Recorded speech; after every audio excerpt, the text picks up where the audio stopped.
first question I'm going to ask you. Can you tell us more about your background and experiences and where, from your, if you don't mind, from after you graduating from school until today? Yeah, okay, all right. So I have not introduced myself. So let me do a quick introduction. I'm a local born and bred Singaporean. So I go through the poly route, I go uni, and I actually work at the end user IT environment. I started out as a system administrator, specialized in DBA subsequently.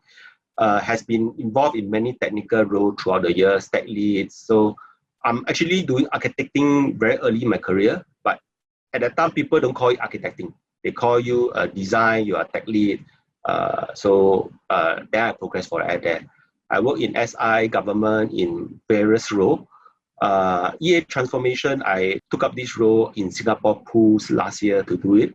And actually, I have a very enjoyable time because architecting and whether it's technology-based or non-technology-based, working out a solution is actually what I'm driven to do. I'm very happy to be able to do it, and I see myself staying in this domain for many years to come. Yeah. Right, great. So maybe want to get the insight from you. I believe prior to this current experience in the last 2 years, you have, I mean, like just now you mentioned you've been doing design, architecting, or etc. But what do you think key differences between what you did in the past and what you are doing now in terms of the architecture?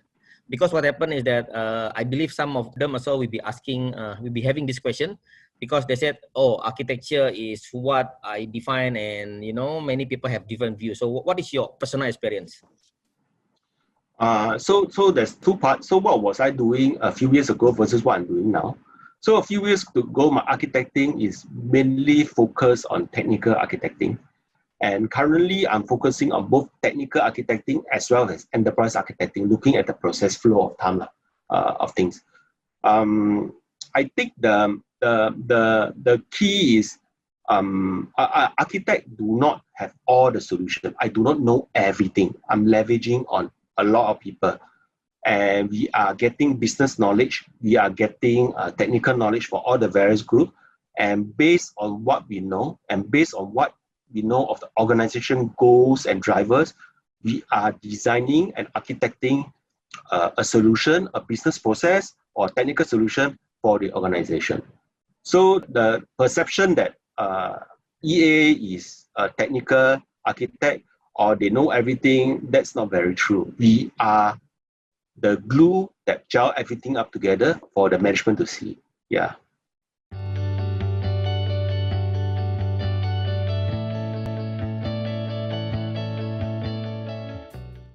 Right. So next one, we want to find out also about your challenges, right? So even though you enjoy your work, definitely challenges exist. So perhaps you could tell us 3 key challenges that you are facing and how do you address that? I think 3 key challenges. Okay, let me try to put. I think one of the main challenge is silo solutioning lah. So in IT especially, there's a lot of specialization, and everybody did their architecting in silo. So they are not receptive to look at the thing as a whole. So the solution architect or the EA need to come in to make sure that the whole thing gel together. And I think it's need to let them know how their domain expertise contribute to the whole solution. So that is one of the key challenge. Another challenge that I see is that different domain architects or different technical architects, they don't talk to each other. They are very specialized, very competent in their domain, but because they're so specialized, they fail to see the different aspect of architecting. So as such, you also come up with solution that is sub on par or have a lot of duplication. So that is also something that I see that is happening out there. Thirdly, one of the things I see that is actually very apparently even now is that people do not know what is EA. Even today, my wife, when I check with her thought of EA is a technical architect on the enterprise level. So to me, that is a wrong conception because EA don't look at technical, and it's actually, if you look at all the definition, it's not a technical role. It is process, people, and technology merged together, and we are looking at organization-wide and not in any technical domain. So I think that portion, always when I reach out to people, I need to inculcate what is EA and what we are doing and how I can help them. So before we can go on the journey together. Yeah.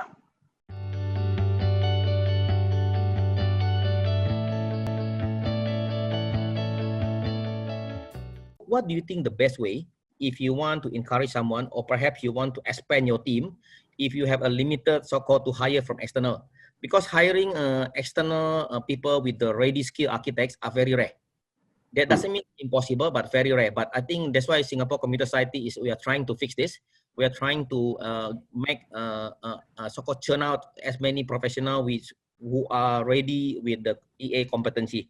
So now, if while we are waiting for that one to get churned out by the society, what is the best way, your advice, for someone who want to switch for the non-EA career to become the EA career? So there could be a business architect, information architect, or data architect, application architect, technology architect. What do you think your advice? Because many people are struggling. They want to apply the job and they are not so sure about the job. Also, what do you think? What should they do? Okay. Personally, I'm a strong believer of education. So I have done a lot of education after my graduation. So first of all, you need to know what's EA, what's technical architect, what's the difference, and you need to get yourself educated on knowing the difference. After you know the difference, based on the experience, actually you realize that actually many of you are actually doing some form of EA one another. And with the knowledge gained in the course, you can go for a job. But of course, there's two types of people. So there's first type, which is technical folks like myself, who has been in the technical industry. So those people will be suited for the technical architect with enterprise architect part-time. So remember that not everybody is a full-time EA. So there's many of time we are double heading. So I myself is an infra architect, but I'm also an EA. I'm also double as a solution architect as well. And for those who are not technical, another path is that EA is actually not purely technical. I reiterated a few times before. There's business architect, there's information architect. We are looking at a business, how business is being run within the organization, how we can streamline the efficiency of business. So those will need people not from the IT, but with maybe process-oriented and business-oriented people, and those can look up the path of EA as well. So yeah, but of course, you ask me if a fresh grad want to be a big, I think it's a bit difficult because you need to have certain have worked in the industry before and know what have seen what the industry like before he can embark on it. But education is the key, and with that you can start.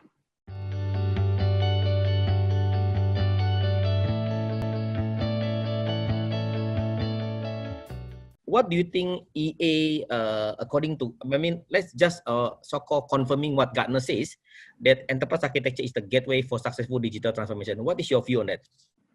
Yeah, actually, I resonate with what Gartner is saying. Maybe let me elaborate better. So what is EA? What is EA transformation? Digital EA transformation is not doing some fanciful design or whatever. Ultimately, you see the definition, we are trying to create value for the business. What does the business want? We're creating value, we are doing alignment. So in order to do that, then you need EA to come in to be able to remap. So it's okay. One example I can give you about EA transformation. If you look at today current COVID situation, the pandemic situation, I heard a few weeks ago that Zara is moving out of retail. They are doing a pure online shop. So what are they doing?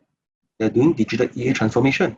They are transforming from a retail shop base to zero retail shop, and they are expanding on the internet front to become an online store. So from that, they definitely did business technology transformation internally before they did this. So to stay relevant, everybody, I feel that need to do EA transformation, especially the situation now. We need to transform to be able to create value for the organization.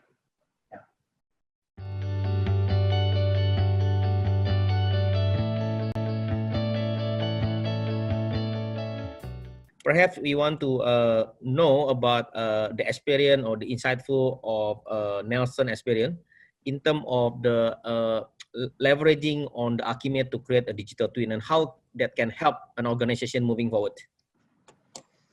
Okay, so previously, prior to using Archimate, we are doing our own architecting in our own tool, some in Visual, some in other tool.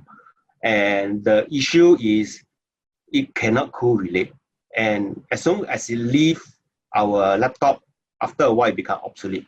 So what Archimate bring to the picture is it bring a common modeling language so that the business architect, maybe in my business department, my organization, the technology architects, the application architect, everybody use the same tool in a central repository, talk the same language, and we join the dots together. So when we do it, we are joining the dots from business to application to data to security to technology. We're joining everything together, and we can see the impact of one have each other holistically. So that's the very key value that Archimate bring to the table. A lot of time in my previous, we need to talk to the architect before we understand, because even if you give me maybe what they have modeled, I may not be in a position to understand what they're saying. But once we have a common language and it's all linked together, I don't even need to involve them much. I know their impact and I know how best to model my technology architecture so to suit and be aligned with everybody. Yeah. Let's look into the Q&A from the audience.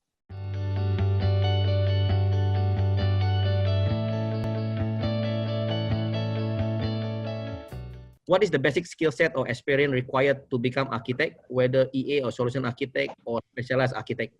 I think this is something similar with the question I asked Nelson earlier. What is his advice for someone who want to switch career to become architects? Okay, perhaps Nelson want to reiterate what you have to say. Okay, thanks, Aaron. So maybe I will just reiterate. So basically, there's a few, I presented 3 types of architects. There's technical architects, there's solution architect, and enterprise architect. So technical architects mainly is more from IT perspective, because there's a lot of technical domain, whether application, infra, or other things. But there could also be non-IT related business architects and data architects. And those, so the role of EA actually is open to IT and non-IT. However, to become an architect, you need to know what is EA all about, and not to have the many misconception that people have in the industry about what EA is. So I'm a strong believer of education. So get yourself educated, know TOGAF, then with the enabled skill set, you'll be able to look at digital EA transformation from an organization, whether it is a technical or a non-technical role. So the next question is, do you have to be EA certified like TOGAF or others in order to secure an architecting role? Well, let me just give you my perspective, my experience. You know, I've been practicing architects for many years.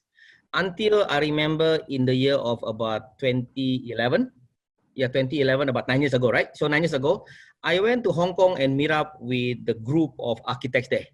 Then when I share about talking, presenting, everything okay. Until during dinner time, they asked me, are you a TOGAF certified? I said, no, I'm not TOGAF certified. I said, sorry. If you're not TOGAF certified, you are not qualified as an enterprise architect. Well, how do you feel about that? That is the real statement being made. When I heard that, my heart pained, right? So immediately I went back to the hotel room and I immediately asked my team, what does it take to become a TOGAF certified? Okay, we also want to offer a TOGAF training. That's what in my heart. So after that, of course, immediately my team look at it and then applying to the open group to become a so-called TOGAF accredited trainer. Then, of course, one of the criteria is that I need to pass a TOGAF training. But, you know, it's very hard for me to attend a TOGAF training. But, you know, I told them that, can I do self-study? They said, it's very tough to do self-study. I said, never mind.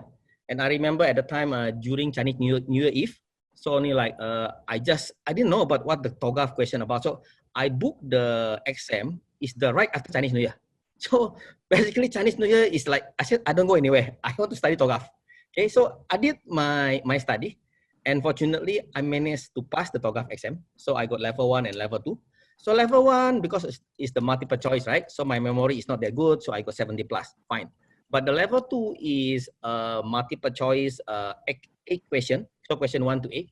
So every answer actually is A, B, C, D, right? So they got the first correct answer, you got 5 points. Second correct answer, you got 3 points. Then the third correct answer, you got 1 point. And then the fourth correct answer, you got 0. So in order for you to pass, you cannot choose the second best answer, because second best answer, you will not pass the TOGAF exam. So, you know, you need to pass at least a score of the 27, I think, or 28 point. But fortunately, I got full mark. I'm not boasting, but I never attended any TOGAF training. I self-study, so I passed. Then after that, immediately I want to apply as a trainer. So it's like, wow, I never attended any TOGAF training, so I sit for the test. So the level 2, I got full mark. Then after that, I want to apply as a TOGAF trainer. So fortunately, the people in open group recognize me, so they know, they have heard, and you know, my involvement in the industry. So I just have a simple interview with them, right? So I said, okay, we will let you because we will let you as a trainer. Then from there, I've been teaching TOGAF, I think 100 times back then in the 2011 until 2015-16 lah. So I almost teaching TOGAF 100 times across Asia Pacific.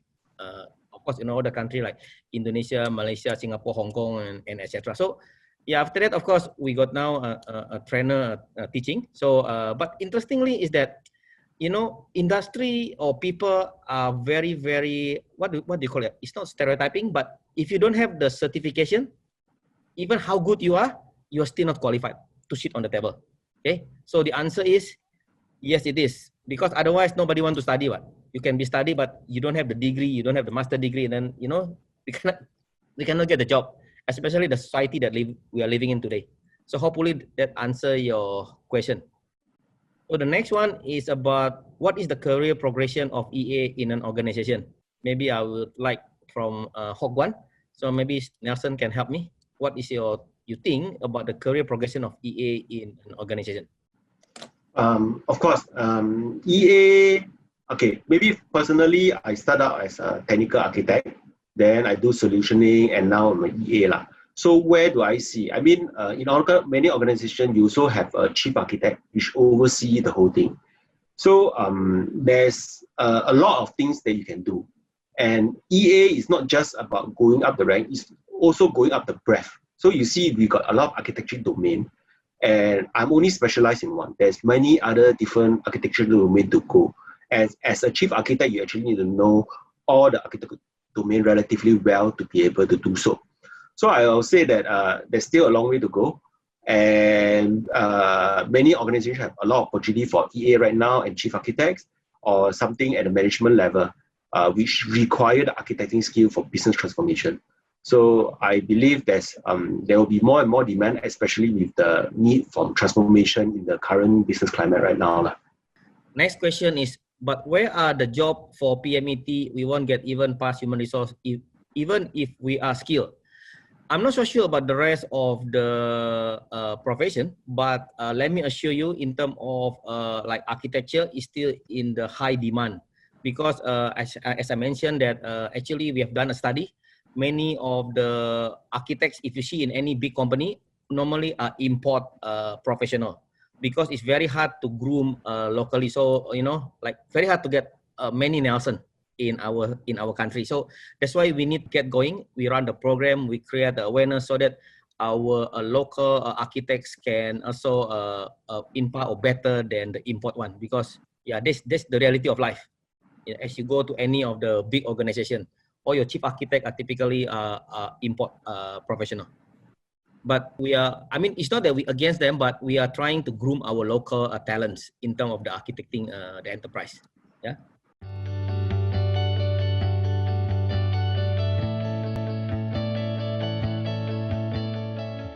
The new normal has always been a hot terminology used now.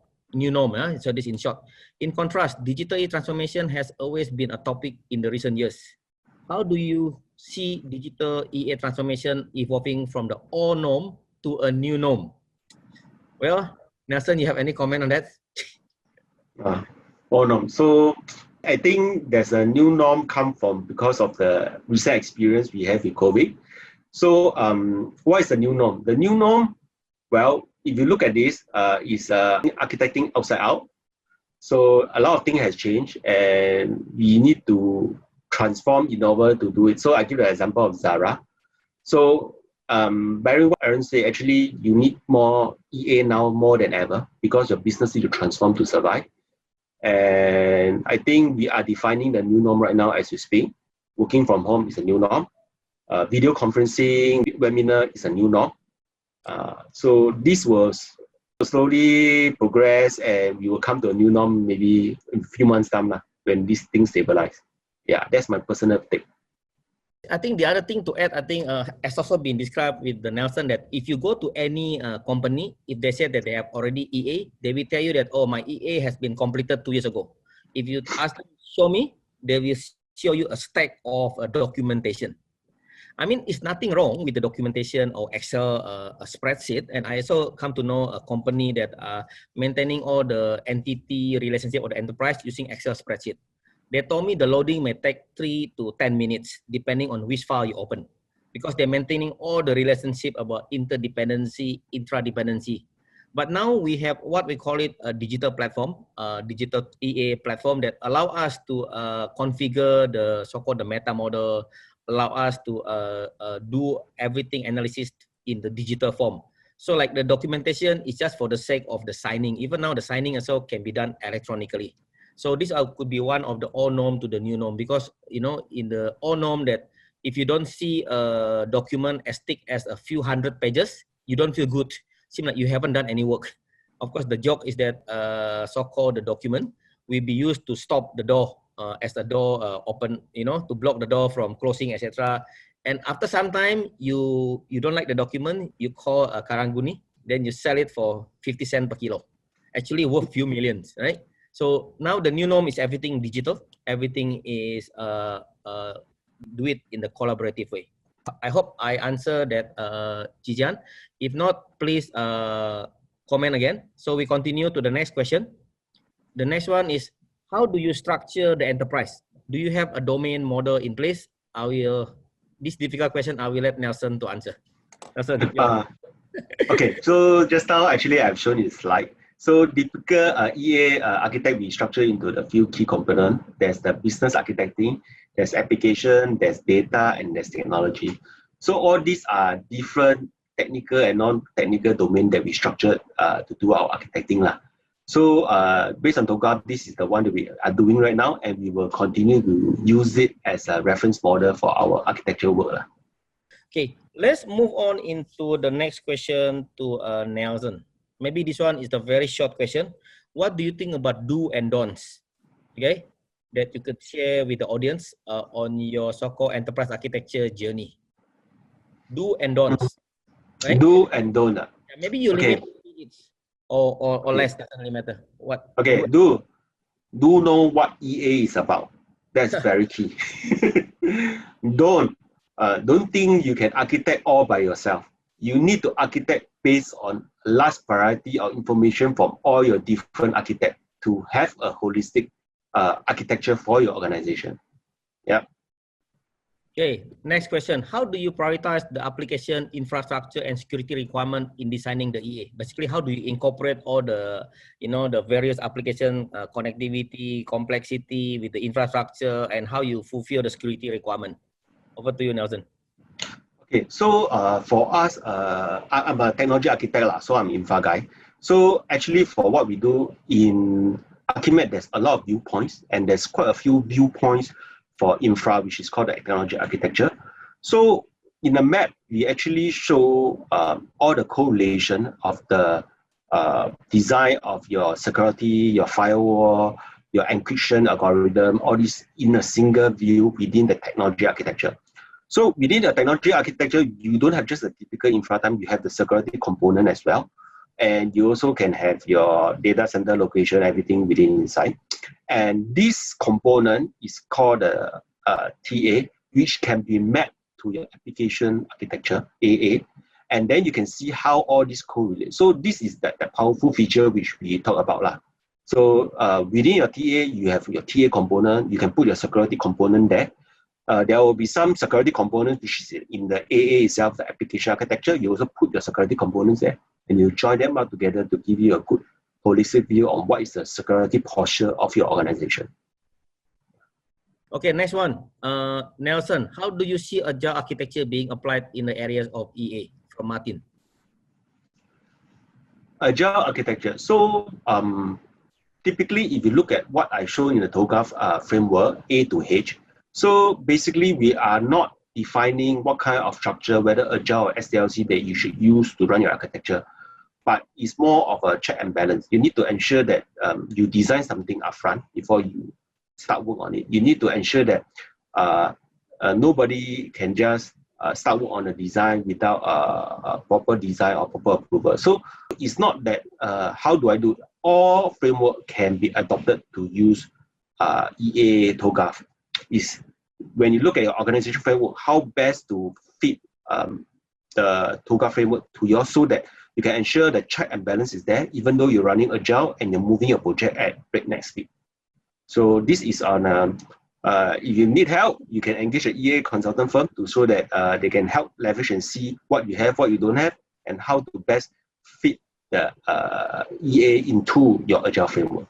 Is TOGAF 5 useful? Doesn't seem to be promoted for many subsidized.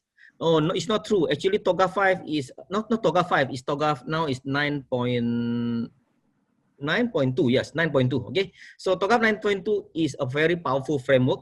Basically, it's putting you into the right mindset. So basically, on how you can use that, in any situation, if someone challenges you or the team are doing their own way, you can say, guys, let's come back. Let's see what a TOGAF phase A about vision are describing. So basically putting us into the right track. That is the usefulness of the TOGAF. You need to comprehend, because what happened is the prescriptive guidance. And I think talking about the subsidies is, I will mention later, is TOGAF also qualified for up to 90%. If you are Singaporean, above 40. If you are PR, permanent resident, you are entitled for 70, I think, yes, 70%. Yeah, 70% a grant. So there's a funding available. Yeah, so I hope that I have answered the question number one, unless Nelson want to add about the usefulness of the TOGAF. No, to me, TOGAF is the foundation to EA lah. So everybody should try as much to learn from it, and that is your gateway to being an EA. Yeah. Based on our experience, can you share with us how TOGAF ADM can complement or collaborate with project implementation framework? I mean, you're talking about the PMO, how the project being executed with the TOGAF guidance. So there's something quite fresh. So how do I do it in the PMO framework? So even before we do this EA transformation, there's already an existing PMO framework in place in the organization, and they have their own check and balance. And when we went inside, when we do the transformation, we are actually we look at the framework and we see where EA can come in, where it can value add. So I give you certain other things. We have more check and balance. We have architecture governance forum, so that we have can make sure that look at architecture side of things. We have design committee, we have data committee to look at the data architect and the detailed design. So this is the thing that's in place to make sure that architecture design is catered for. So depending on what is your current PMO framework, this can be matched to see. So you're not trying to disrupt your PMO framework and increase so much check and balance until you fail to deliver your project. We are trying to complement to help you to deliver something so that holistically is what the organization needs. Instead of architecting for the next requirement, you are architecting for the whole organization with the end goal in mind. Yeah, that's the value. Okay, so let me just get back to the question before that. How can we attract stakeholders? Basically, how do we get the buy-in from the key stakeholders in doing EA adoption? So of course, now they got two approaches, right? Either we do top-down or the bottom-up. But if you go bottom-up, it may take forever because it's very hard. You have to break through multiple layers in the enterprise and then political layers and etc. So of course, the only way to do it right is to get the top-down. The top-down means we get to the key stakeholders. But in order for us to so-called get the buy-in from the key stakeholders, we need to plan the strategy. So basically, we need to find an opportunity, could be so-called a moment or incident that happened. Then after that, we can highlight that actually we need this. That's one of the way.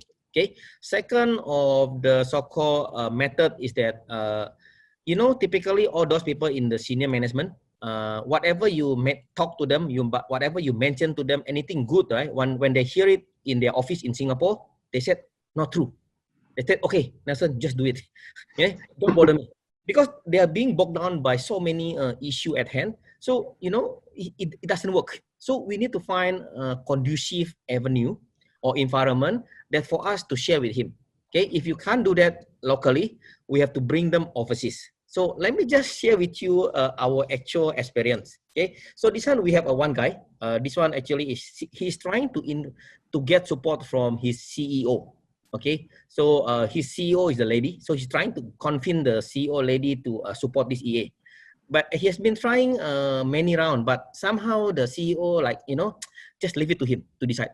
Then after that, of course, hopefully the COVID-19 pass through. We also conduct the similar event like this, but we don't do it webinar, we don't do it in Singapore, but we do it in exotic places.